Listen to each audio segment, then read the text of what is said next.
c'est là qu'ils nous ont tatoués. 159 637. On n'avait pas le droit de dire nos noms, ça fallait dire en polonais 46 645. Voilà. J'ai 5. Voilà. Tiens-toi, tu te rends compte des années qu'il a déjà? 173 708, je connais par cœur. 76 655. Et vous savez avec quoi ils ont fait ça? Avec un porte-plume. Ça suppurait. Il n'y avait pas d'hygiène. 78 660. Alors moi, j'ai le tatouage 174 974. 41, 72. And I was here and here. I was 10 years old, 10 and a half years old. Le 27 janvier 1945, les troupes russes découvrent le camp d'Auschwitz. Ils ne le savent pas encore, mais 1 100 000 personnes y ont été assassinées. C'est la plus grande usine de mise à mort que l'homme ait jamais créée. Personne n'était censé en réchapper. Quand j'ai été rapatrié des camps, je pesais à mon retour 16 kilos. Comment, en 9 mois, comment on peut détruire quelqu'un? Tout ce que moi j'ai souffert, personne ne peut comprendre. Personne. Toi, il faut que tu vives, faut que tu racontes tout ce que... Tu racontes tout. Quand tu vas sortir, alors tu vas te parler. Tu vas dire comment ça se passe ici. Avant de partir, témoigner encore une fois pour que la jeunesse apprenne tout ce qui s'est passé.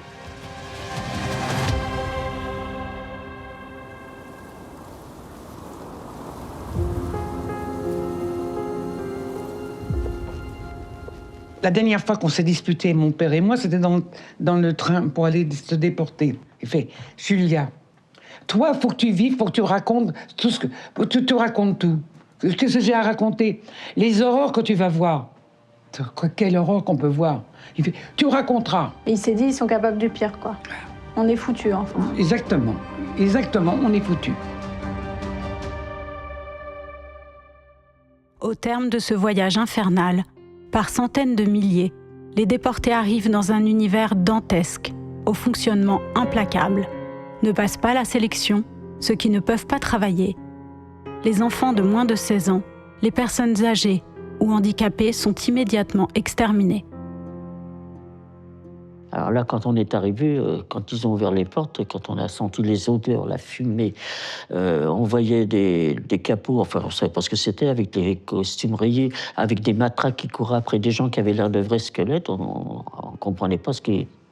Alors, on nous a dit l'espérance de vie, pour quelques-unes, ça peut être de quelques mois, ça peut être de quelques jours, de quelques semaines. Vous savez, c'est des images qu'on ne peut pas oublier, hein. Quand on nous a déverrouillé les portes, on nous a demandé de sauter sur le ballast, et c'est commencé par t'étirer et respirer. Et c'était irrespirable ce qu'on sentait, ce qu'on reniflait, c'était la chair brûlée, ça puait, c'était... Et on cherchait où il y avait... Où c'était. On était sur le crématoire 2. Et l'odeur de la cheminée, de la chair fraîche.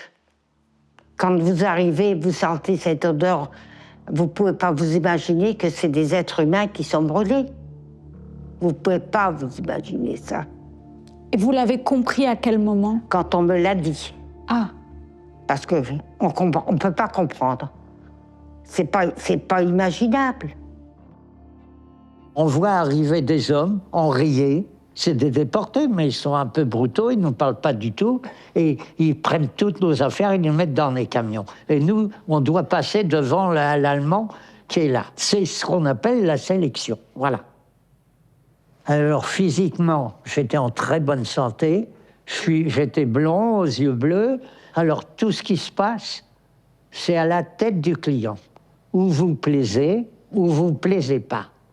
C'est comme ça. On a pris 110 hommes pour le travail, qui sont jeunes, enfin pas plus de 30 ans. Et j'ai appris par la suite que 80 femmes aussi n'ont pas été tuées. Voilà. Et tous les autres ont été gazés.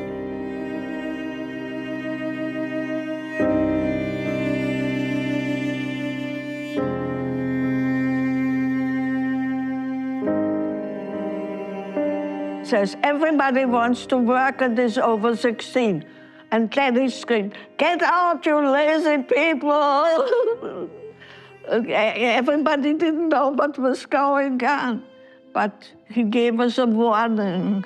A warning. But it was dangerous because the Germans stood there. My mother took my little brother from me. She said to me, hold your sister. My sister was 4 years old. When I got out from the train, he cut my hand between my little sister, so I had to let go of her little hand forever. And then I heard my mother call out to me, don't cry, I will come for you later. That was the last time I heard her voice. Des petits enfants, ils pleurent, ils ont retiré des parents.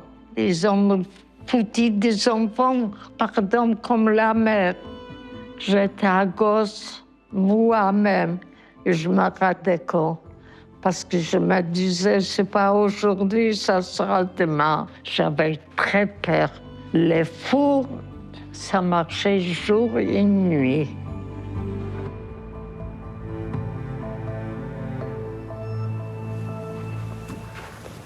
Je suis parti du comité d'accueil, le Canada. On était habillés en rayures, proprement, des vêtements bien qu'on avait à rayures, puis un petit chapeau. On sert à ce moment-là être figurant pour les rassurer qu'il y a des gens qui sont là, qui sont propres, qui présentent bien. On avait une mine qui n'est pas mauvaise. On vidait les wagons, on enlevait les paquets, on trouvait de la nourriture, on bouffait en vitesse. Les morts aussi, il fallait les descendre. J'ai peut-être vu passer, disons, 300 000 personnes.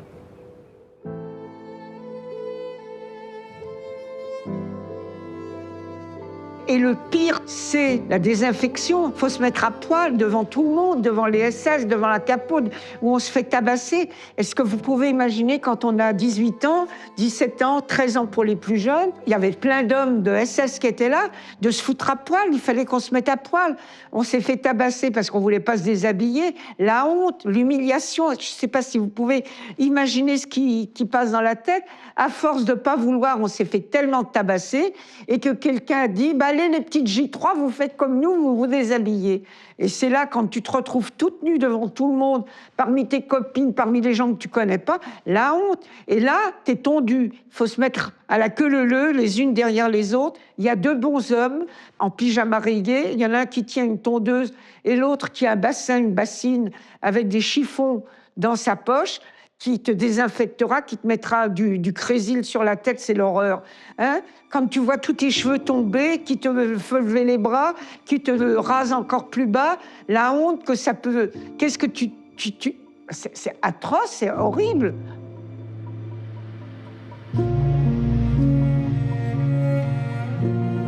Et là, on nous a fait ouvrir la bouche parce qu'on n'avait pas des dents en or, vous voyez?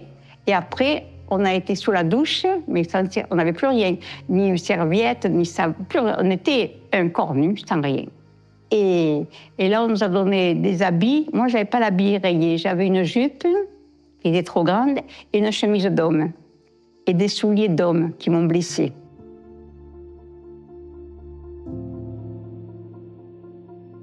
Et moi, qu'est-ce que j'ai comme vêtement? Une robe du soir.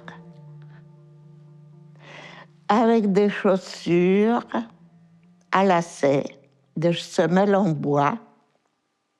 Et dans une chaussure, il n'y a pas de lacet. Alors c'est banal peut-être pour vous, mais pas avoir de lacet. C'est la peine des morts. Parce que par moment, vous marchez et puis ils se mettent à crier « Laufen, laufen, courez !»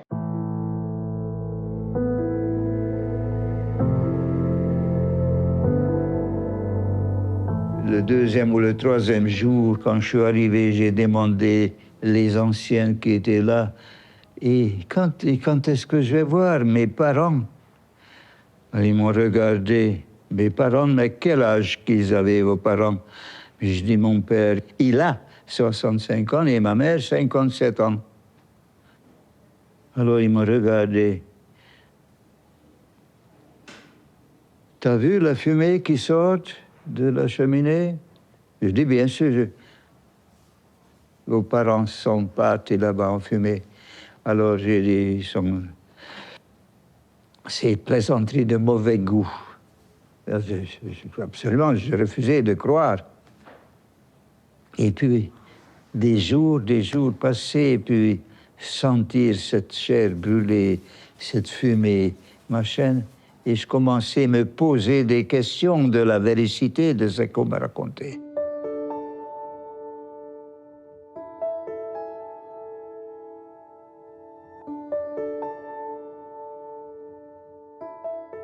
Les fours crématoires marchaient déjà, ils sortaient des flammes.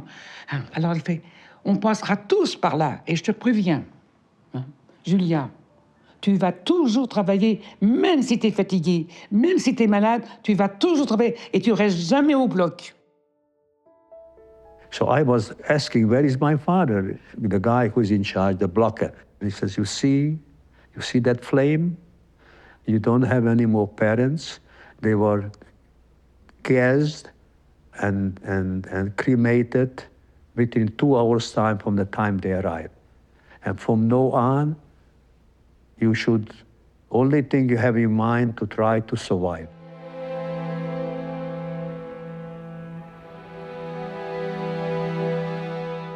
Mais quand on m'a séparée, je pleurais tout le temps. Alors, un jour, il y en a qui en avaient marre de me voir pleurer. Ils m'ont dit, mais Lucette, arrête. Ça suffit. T'es là, mais dans 1 heure, tu sais pas où tu vas être. Oh ben, j'ai dit non. Ben, ils m'ont dit, on a besoin de toi. Ah bon? Enfin, ils me disent, écoute, t'as encore un beau visage humain, t'as peut-être une chance. Nous, on n'en a plus. Des gens qui avaient 30 ans qui me parlent comme ça. Alors il me dit, on compte sur toi parce que quand tu vas sortir, alors tu vas te parler, tu vas dire comment ça se passe ici. Vous voyez, je remplis ma mission. On a vécu.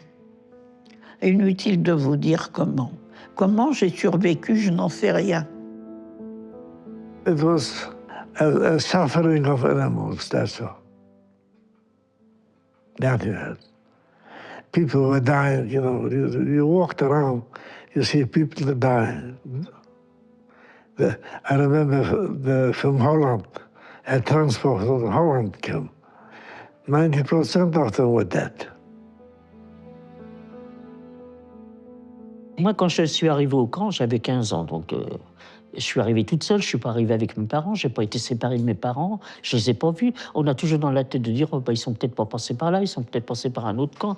Tandis que toutes ces femmes qui étaient avec nous, bah, elles avaient été séparées de leur mari à la sélection, elles avaient été séparées de leurs enfants, le moral n'était pas le même. Bah, vous savez, 1 heure après, quand on nous a dit les camions, ils sont partis directement au crématoire, elles n'avaient pas d'illusion à se faire, hein. On s'installe dans l'horreur du quotidien et on se dit, bon, bah, comment on sait qu'on va tous mourir? Bah, nous, on voyait le soir dans ces fameuses koyas des personnes, on les regardait parce qu'on reconnaissait les signes distinctifs des personnes qui allaient mourir, hein, qui commençaient à gonfler de l'œdème de partout. Alors on se disait, oh, bah, tiens, elle ne passera pas la nuit, puis le lendemain, bah, on charriait les cadavres, ça devenait... Mais c'est difficile de dire l'état d'esprit dans lequel on vivait. On finissait par ne plus s'apitoyer.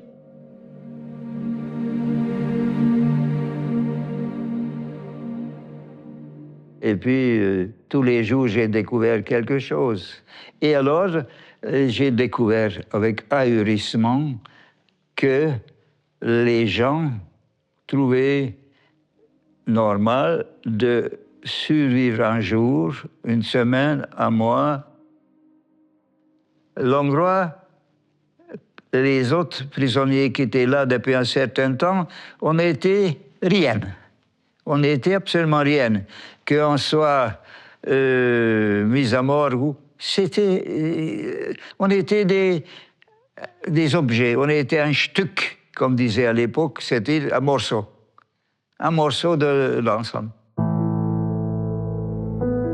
Dans le camp, le travail, le froid, la faim, les sévices et les expériences dites médicales provoquent des morts tous les jours. Off.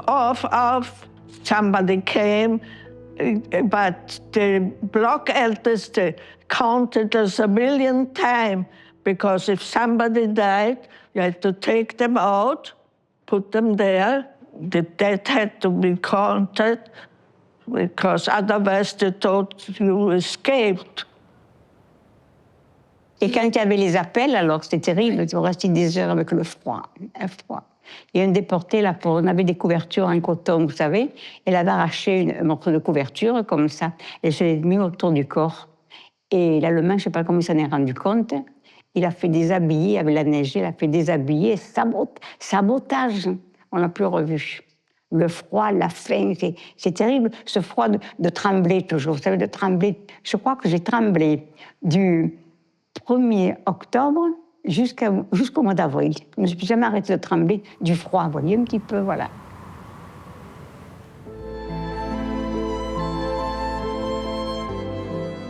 On partait travailler, on donnait une pelle, une pioche chacun, et on partait en musique. Il y avait 4 personnes qui jouaient de la musique, et on partait travailler. Et là, alors, le terrassement, comme on voit, porter les pierres, les routes, vous voyez, jusque... Quand on travaillait, qu'on partait 2 par 2, il fallait porter la grosse marmite de soupe. Alors, les 2 premiers la prenaient, alors la pelle ou la pioche, plus cette marmite qu'il fallait porter de soupe qu'on distribuait à midi, quoi, avec une louche comme ça, que les pauvres. Je voyais des femmes après se jeter dans la marmite pour racler le fond pour manger et tout, vous voyez, un petit peu. Et le froid et tout.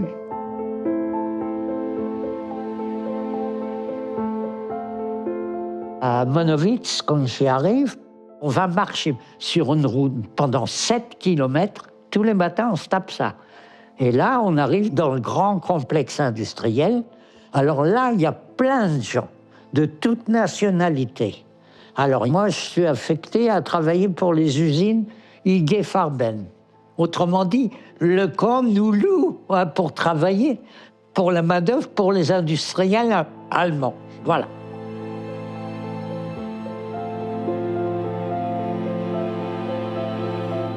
Et à Auschwitz, je me suis trouvé au bloc 7, où il y avait une espèce de fou furieux qui était le chef de baraque, où ça a été épouvantable. La nuit, en plein hiver, il devait avoir des insomnies, où c'était sa distraction, son passe-temps. Il nous guettait, et quand on se levait pour aller aux toilettes, pour n'importe quel prétexte, il nous faisait monter au grenier. Et les fenêtres étaient ouvertes, et là-bas, quand c'est d'hiver, il fait...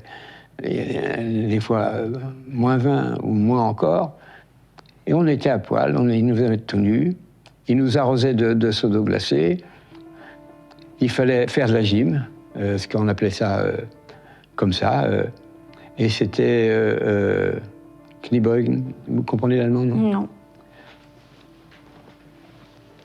Kniebeugen, c'est genou fléchi. Endarforn, tendre les bras et sauter. Alors on est à poil, on crève de froid, on est fatigué, on est épuisé, on est affamé. On sait qu'on va mourir bientôt, parce que on nous le disait tout le temps, d'ici vous sortirez par la cheminée des crématoires. Et on est là, et on vit peut-être les derniers jours, et on saute, et ils nous arrosent, ils nous tapent dessus. Et si on tombe, on a fait mal à un truc, ils nous attrapent, ils nous tapent dessus. Enfin,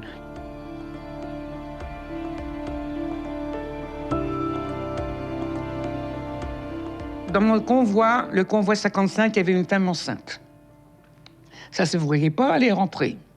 Mais, elle a accouché. Bon, nous, on a surveillé, toutes les jeunes, on a surveillé les portes pour pas qu'il y ait un SS qui rentre. Et un SS a tendu piailler le nourrisson. À coup de crosse, il nous a... Pourquoi pour rentrer? Pour prendre le bébé et faire tirer au pigeon. Alors voilà. Ça veut dire tirer au pigeon? Ben, hey, tire au pigeon, on envoie le pigeon, on tire. Ah. Ben, le SS a fait ça, avec le nourrisson. Et la pauvre, elle est rentrée à Paris et est devenue folle. Vous savez, pour survivre les camps, il fallait avoir du courage.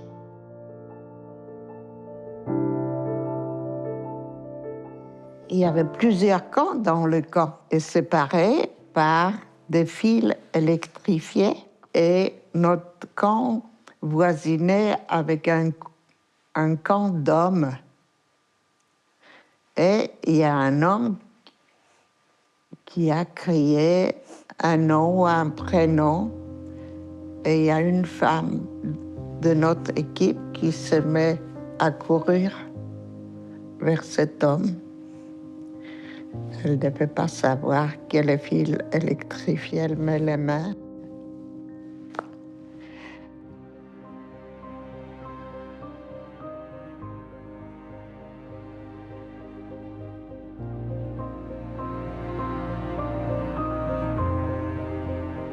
Et combien qui sont tombés et qui... Non, madame, c'est trop dur. J'ai marché sur des cadavres. C'est pas possible.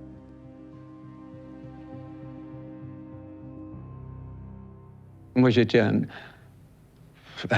petit garçon, je dirais pas que j'étais fragile, mais peureux, disons.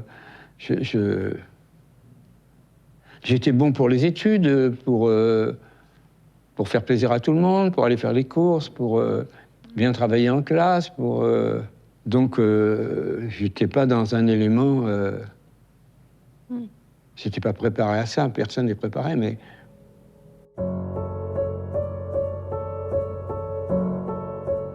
Dans peu de temps, on sera plus là.